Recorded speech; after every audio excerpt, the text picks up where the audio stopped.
Before the scream, there is a sound, a whisper of steel on stone. It is a sound that belongs to the quiet hours of the world, the patient, rhythmic rasp of a blade being honed for its purpose. It is the sound a farmer might make, tending to his scythe at dawn, preparing for the great harvest.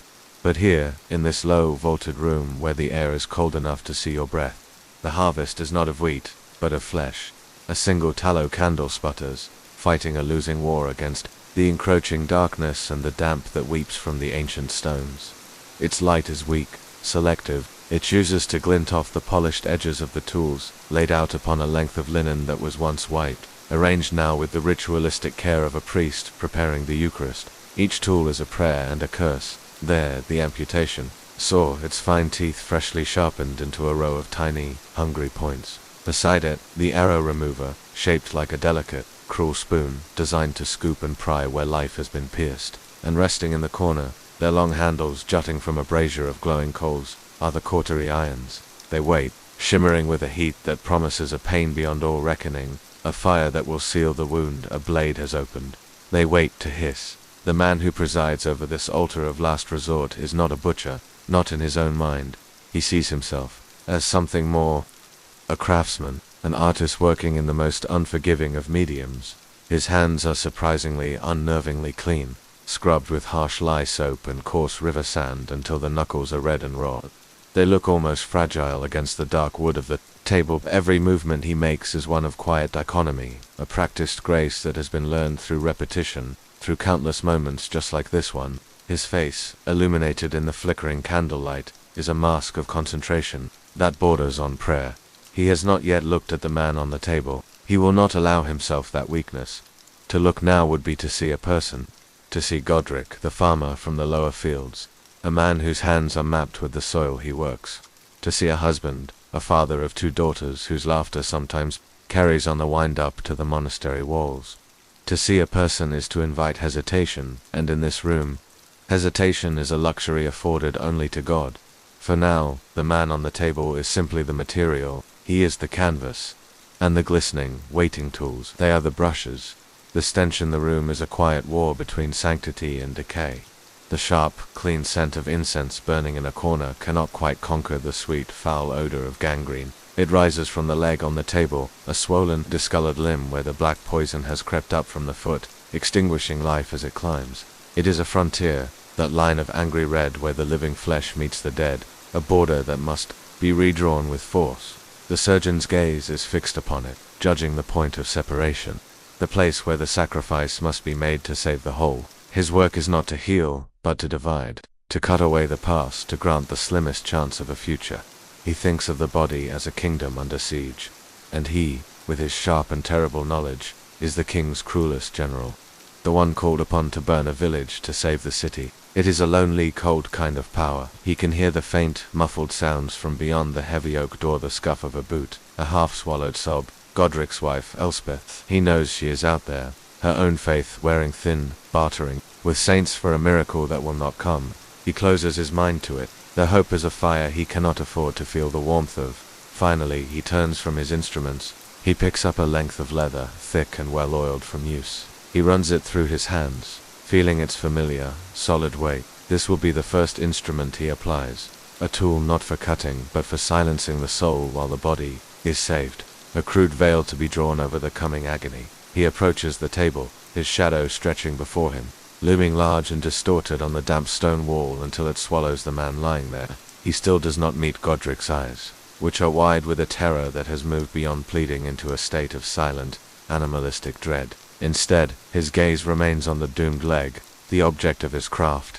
And in a voice as soft and sharp as the scrape of the sharpening stone, he begins to speak. His words are not for comfort, but for purpose. He explains the nature of the body, of the rot that has taken root. He explains the necessity of the blade, the logic of the fire that must follow. He explains the sacrifice that is about to be made. He holds out the leather strap, an offering, an invitation to bite down on the horror to come, to swallow the scream, before it can be born. It is the last choice the farmer will have. The surgeon's eyes lift, but only as high as the saw he will use. His hand is steady. He is ready to begin his work. Silence is the disease. It came like a winter frost, creeping into the warmth of the birthing chamber, chilling the hope that had lived there for months. In the beginning it was a small thing, an absence. The space in the day were a flutter, a quickening, should have been now. It is a vast and heavy presence. It has settled in the belly of Lady Eleanor, a cold, unmoving stone. Here, in this room built for the first cry of a new life, the silence has grown, feeding on the muttered prayers of the midwife and the frantic, useless ticking of Eleanor's own heart. The air itself is thick with failure. It carries the scent of boiled herbs that did not work, of beeswax candles that have illuminated only despair, and the sharp, animal tang of fear. Outside the leaded glass, a merciless July rain lashes against the castle walls, each drop a tiny, insistent hammer against a stone, against the last vestiges of sanity.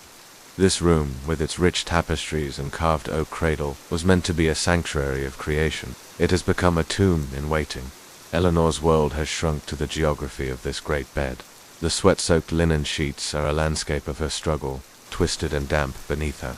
The heavy velvet canopy, embroidered with golden lions, has become a shroud, blocking out a world that has forgotten her. And through the haze of pain and exhaustion, the faces of her ladies-in-waiting and the old midwife, Agnes, swim in and out of the candlelight. Their expressions are all the same, a mask of exhausted pity. They are looking at a woman already lost. They had tried everything, all the ancient, sacred knowledge passed down from mother to daughter since the beginning of time. They brought out the birthing stool, its wood worn smooth by generations of laboring women. They wrapped her in the sacred girdles of saints, the threads imbued with prayers and promises. Agnes, her hands gnarled but once so sure, forced foul-tasting tinctures between Eleanor's lips.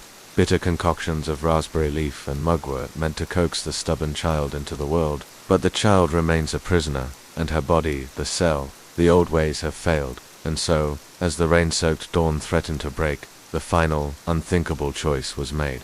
A man was sent for, not the priest with his holy water and gentle something other, something colder.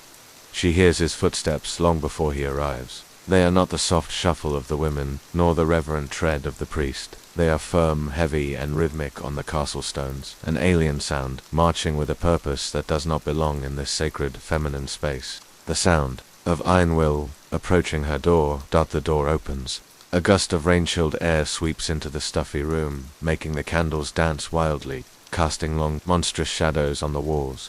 It feels like the outside world, a world of cold, hard logic, has just breached the gates. He is a small man, surprisingly, not the brute she had imagined. He is neat, compact, with eyes the color of wet slate and hands that are immaculately, unnervingly clean. He offers no greeting, no word of comfort. He does not even look at her. His attention goes to her husband, the Baron, who stands pale and grim in the corner. The surgeon's voice is a low murmur of Latin and clipped, precise Norman French, a language of contracts and commands, not of solace. He brings with him a long roll of dark leather, which he places on a small table cleared of useless herbs. He unfurls it with a dreadful finality. Eleanor cannot make out the specific shapes of the instruments inside, but she sees the way the candlelight catches on their polished steel edges. They are a family of terrible, gleaming things, hooks and blades, screws and forceps. They are alien objects in this room of soft linen and warm wood. They are instruments of deconstruction, laid out in a chamber built for creation. Beside the bed, Agnes, the midwife, whose hands had brought every child in this barony into the world for 40 years, takes a stumbling step back. Her ancient knowledge, her lifetime of instinct and whispered lore has been rendered obsolete by the sight of this cold, sharp steel. She makes the sign of the cross, a gesture of surrender. Her authority has vanished. An entire world of belief has just died in this room. The surgeon turns his slate-grey eyes to the bed, to Eleanor. For the first time, his gaze is not unkind, nor is it kind. It is simply empty. It is the gaze of a craftsman assessing his material, and in that cold, dispassionate look, she finally understands the true nature of her horror. It is not the fear of death. Every woman knew that fear. It was a shadow that stood beside them in the birthing bed. This is something new. This is the terror of being saved. The terror of being prized apart, of being unmade by these sharp, indifferent things in a desperate, brutal bargain for a life she no longer recognizes as her own. The silence in her belly is no longer the problem. The problem is the sound that is about to begin. He was a knight. To understand what that means is to understand a covenant made between flesh and forged steel. His entire being was shaped by this union, the solid, living weight of a war horse between his thighs. the calloused grip of his hand on a sword's pommel an extension of his own will, the heavy grace of his shield on his arm, a second, stronger skin. His very posture was a declaration, a life built in the saddle and the melee. An injury, in this world, was a mark of honor. A scar was a testament, a story etched into the body's parchment, a tale of survival, of a foe vanquished. But this was different. This was not a story to be told later by the fire. This was an ending. He lies on a narrow cot in the monastery's infirmary, a place that smells of prayer and decay. The air is a cloying battle of scents. The beeswax and dried herbs of the monks' poultices, the holy musk of incense burned at matins, and something else, something rising from his own body, a sweet, rotten odor he has come to know intimately, the scent of his own flesh turning against itself. It comes from the arm which lies beside him, swaddled in linen, a dead weight he no longer recognizes. The rot is a living thing, and its presence is more powerful, more real, than the stoic, grey-robed brothers who drift past his cot like ghosts. Their faces impassive masks of pity. High above, a single arched window cuts a slice of brilliant blue from the sky. A fly buzzes there, trapped against the glass, drunk on a sliver of afternoon sunlight. It is a tiny, free, insignificant thing, and the night, so Renaud fixes his entire world upon it. He tries to make its buzzing the only sound, its frantic dance the only movement, because to look away from it, to let his gaze fall to the linen-wrapped ruin beside him, is to look into the abyss. To look is to remember.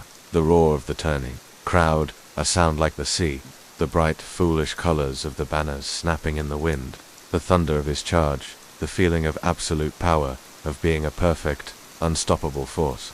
And then, the impact, the splintering lance, a sound, like the world cracking in two, the impossible, sickening angle of his arm, the snap of bone that echoed louder and longer than any applause. Now, that limb, the one that once held a banner high in defiance, the one that had held his wife with clumsy tenderness, the one that could draw a heavy bowstring taut to the Eries, a foreign country, a land seized by an enemy he cannot challenge, cannot fight. Pain is the only language spoken there now, a brutal dialect of fire and ice that never ceases. The surgeon arrives without ceremony. He does not carry the authority of a lord, the piety of a priest, or the honor of a knight. He is a small, quiet man in a plain tunic, yet today, in this room, he holds a power greater than all three.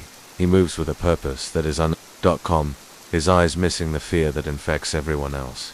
He speaks of the body as if it were a faulty piece of armor, a thing of leather and metal to be dismantled, repaired, or discarded. He uses words Renaud has never heard, words that feel smooth and sharp in the air. Putrefaction, necrosis, they are cold, clean words for such a foul, messy reality. The surgeon unwraps a leather roll onto a small table, and the sounds of the instruments being laid on the wood are like the clicks of a closing lock. On a cell door, Renaud clenches his good fist, his knuckles turning white against the rough wool of his blanket. This is a man who has faced down charging war horses in the Holy Land, who has stood on a siege ladder with Saracen blades flashing all around him, and felt not fear, but a wild exultant joy. He has never known terror, not like this. This is a terror of stillness, a terror of utter powerlessness. The surgeon picks up a small, curved knife, its edge catching the light from the window. He tests its sharpness with the ball of his thumb, a casual, appraising gesture that makes Renaud's stomach clench. It is in this small, simple action that the night's world finally shatters. The fear is not of the pain. Pain was an old companion. It is not of death. He had made his peace with God long ago. No, this is a terror so profound it has no name. It is the terror of becoming less, of being unmade, piece by piece, of surviving as a fraction of the man he was, a broken relic to be pitied. What is a knight without the arm that holds the sword? He is a ghost, a memory, a story that ends here, on this cot, with the smell of incense and rot. He closes his eyes, but the image of the gleaming blade is burned onto the darkness behind them, a promise of the man he will no longer be when he opens them again. The boy is only 14, but his hands are already old, not with the wrinkled parchment of age, but with the heavy, settled knowledge of things a boy should not know. He is Thomas, the surgeon's apprentice, and his life was chosen for him by a destiny he is still too young to comprehend. While other boys his age learn the heft of a wood axe or the catechism, Thomas has learned a different catechism, one written in blood and bone.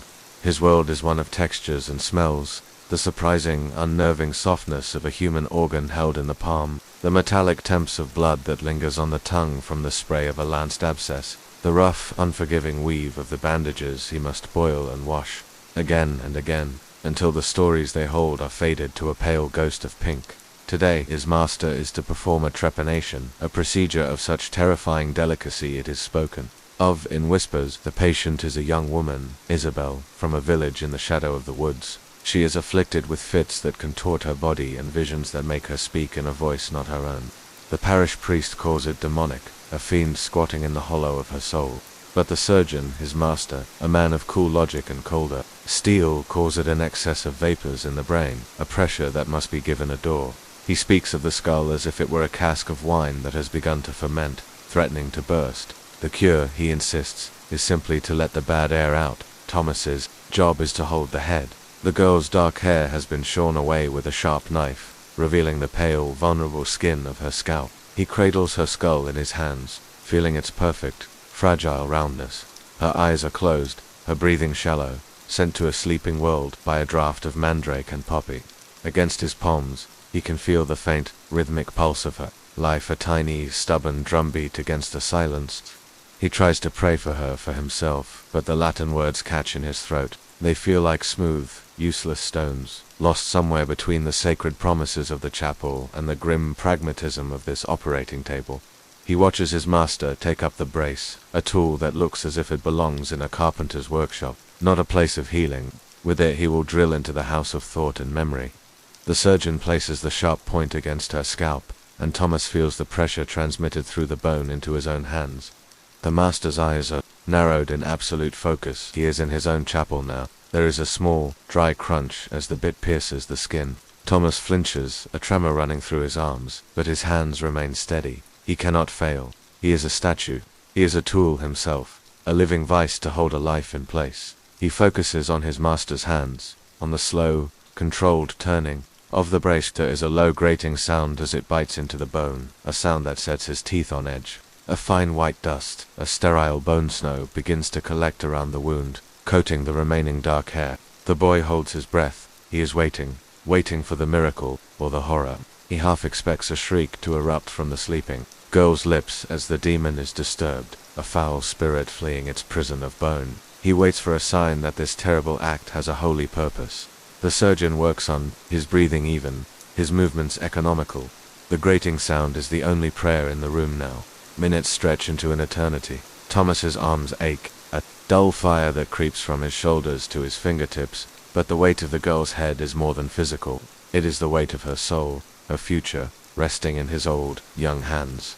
Then, the sound changes. A final, satisfying crack. The surgeon lifts the brace away.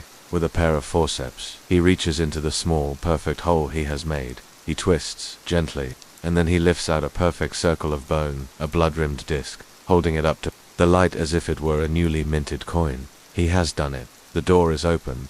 Thomas stares, his heart hammering against his ribs, waiting. He looks from the piece of bone to the hole it left behind.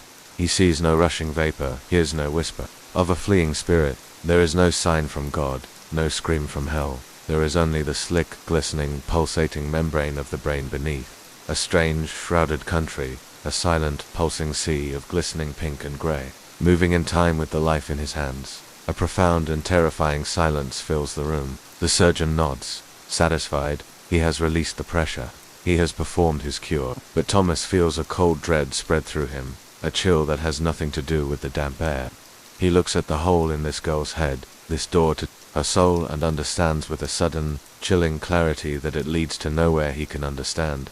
It opens into a vast, dark space, where neither the priest's prayers nor his master's confident science have any true power. They are all just men standing at the edge of an ocean, guessing at the tides.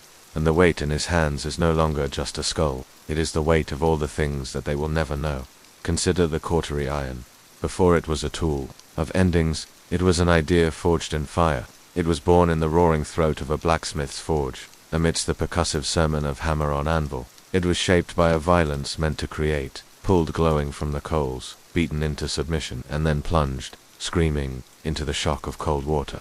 Its purpose was sealed in that moment, to carry the memory of that fire back into the world of flesh. It is a tool of absolute authority, It does not cut, it closes, it does not ask, it commands. Where a wound weeps and refuses to yield, the cautery iron provides the full stop at the end of a sentence written in blood. See it now, resting in a bed of glowing charcoal in a surgeon-barber's shop in the city's crowded heart. The air above its tip shimmers and dances, a visible distortion of the world that promises a pain so pure, so elemental, it transcends all other sensation.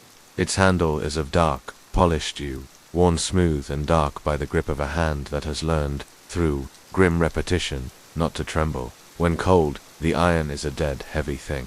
But when it is woken by the fire, it takes on a life of its own. It holds no judgment for the flesh it will meet. It feels no pity for the scream it will cause. It is simply potential, a terrible, brilliant promise, waiting to be kept. The doors burst open, letting in the noise and stench of the street, and the promise is given a name. 2 soldiers, their faces streaked with mud and panic, carry a third between them. He is a man-at-arms, his leg laid open to the bone by the crude, arcing swing of a peasant's billhook. During some roadside brawl, they lay him on the surgeon's heavy table, and the room fills with his shallow, ragged breathing. The wound is a gruesome valley carved into his calf. It is not a clean wound, not a knight's wound from a noble sword. It is a farmer's wound, filled with the dirt and splinters of the common world. It weeps a pale, thin fluid. The body's desperate, failing attempt to cleanse itself. The flesh around it is puffy and unnaturally pale. The surgeon knows, with a certainty that needs no diagnosis, that without intervention, the rot will set in before the next sunset. He works quickly, his movements precise and economical. There is no time for comfort, no space for gentle words. He pours cheap, rough wine directly into the wound, and the soldier groans, a low, animal sound. With a pair of slender forceps, the surgeon begins to pick out the stray fragments of cloth, dirt, and splintered wood. His work as delicate as a woman pulling thread, yet infinitely more grim. The wound is cleaned, purified, in its way, but it will not close. It gapes, an open mouth refusing to be silenced. The surgeon glances over his shoulder and gives a sharp, single nod. The apprentice, a boy no older than 16, moves to the brazier. He pulls on a heavy leather glove that has been scorched and hardened by countless similar tasks.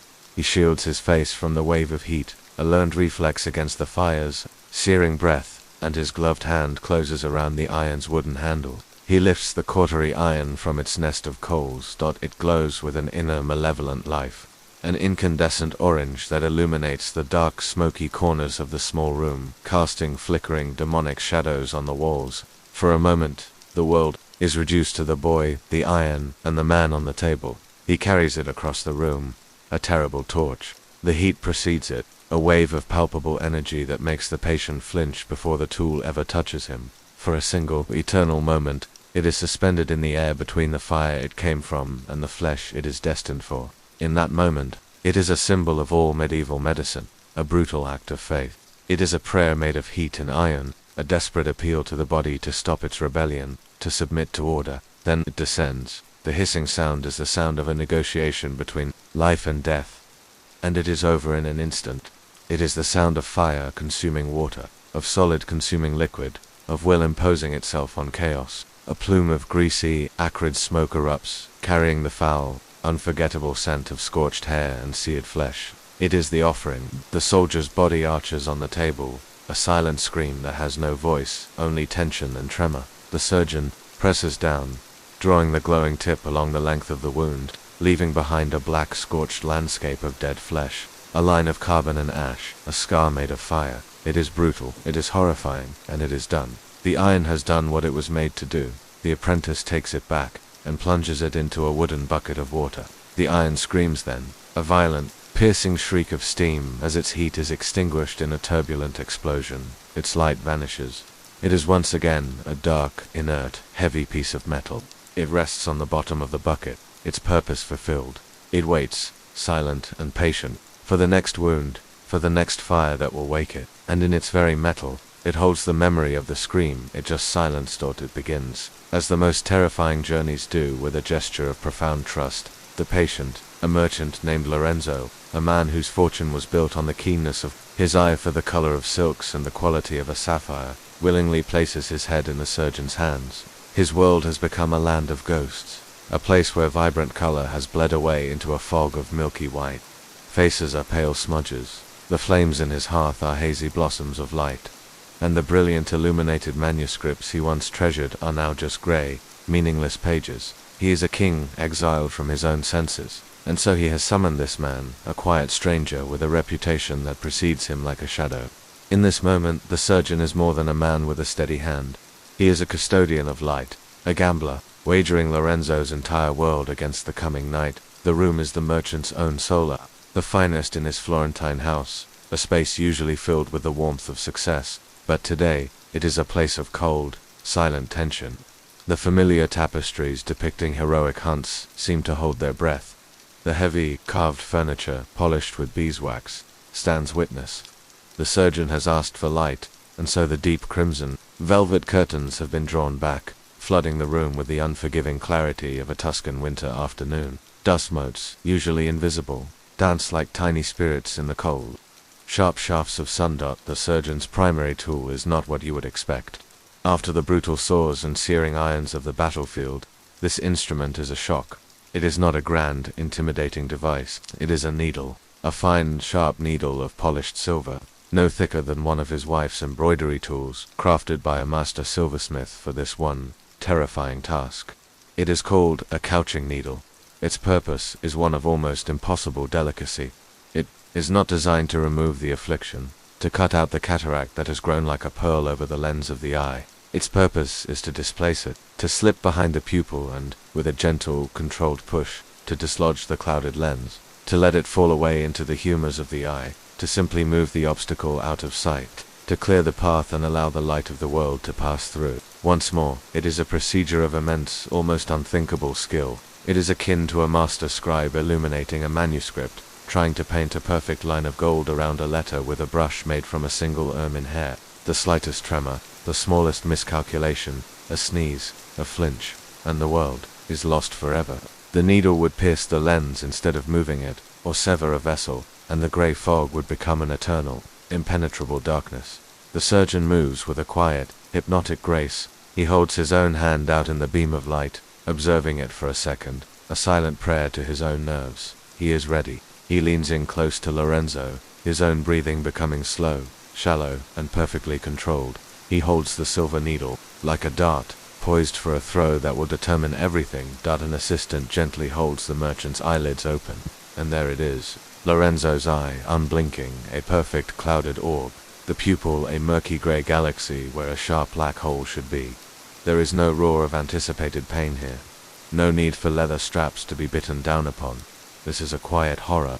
The horror is in the stillness, the absolute vulnerability, the razor-thin barrier between a world of color and shape, and eternal, unending night. Lorenzo's breathing is a shallow whisper. His entire being is focused on a single command sent to every muscle in his body: do not move. The silver needle touches the surface of the eye. There is a pressure, a slight give as the point pierces the cornea, a sensation Lorenzo feels more as a concept than a pain. The surgeon's hand is a miracle of stability. He has breached the outer wall. Now comes the true test of faith. Not faith in God, not in saints or relics. Lorenzo has prayed those prayers for months, and the fog only thickened. Now, he has placed his faith entirely in the flesh and blood of the man leaning over him, in the steadiness of a mortal hand. He is betting his entire world, the memory of his wife's face, the deep blue of the evening sky, the gold of a florin koinon. A single, precise, and terrifying push. The needle advances, a silver sliver of hope swimming into the grey sea of his vision, and the world holds its breath, waiting to see if it will bring back the light, or extinguish it for good.